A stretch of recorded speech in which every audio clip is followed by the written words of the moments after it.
ఆగండి ఆగండి ఆగండి. చెప్పు. డ్రాప్ షిప్పింగ్, పిఓడి, ఇంకా అఫిలియేట్ మార్కెటింగ్ చేసేద్దాం, డబ్బులు వచ్చేస్తాయి అంటున్నారా? నమ్మాకండి.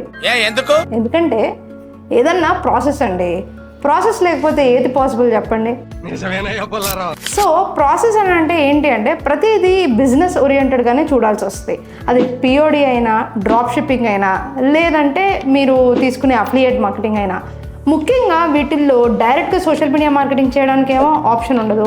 అలా అని చెప్పేసి మనము సోషల్ మీడియా మార్కెటింగ్ కాకుండా ఎస్సీఓ ఇంకా ఎస్సీఎం ద్వారా మనం ఈ బిజినెస్ ఎస్టాబ్లిష్ చేయాలి అని అంటే కొంతవరకు మనకి నాలెడ్జ్ అయితే ఖచ్చితంగా అవసరం.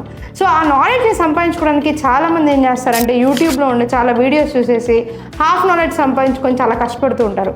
అలా కాకుండా ప్లస్లో మనీ పెట్టుకొని ఆ మనీని దీనికి కరెక్ట్గా స్పెండ్ చేస్తూ ఒక పర్టికులర్ నిష్తో మాత్రమే ఈ బిజినెస్ స్టార్ట్ చేయాలని గుర్తుపెట్టుకోండి. ఎల్లేస్ చాలా చాలా చెప్పావమ్మా ఇలా అనుకోకండి. సో నేను చెప్పింది మీకు గుర్తుంది కదా, డూ ఫాలో డిజి నోమాడ్. ఇలాంటి మంచి మంచి టిప్స్ చాలా చెప్తాను నేను మీకు.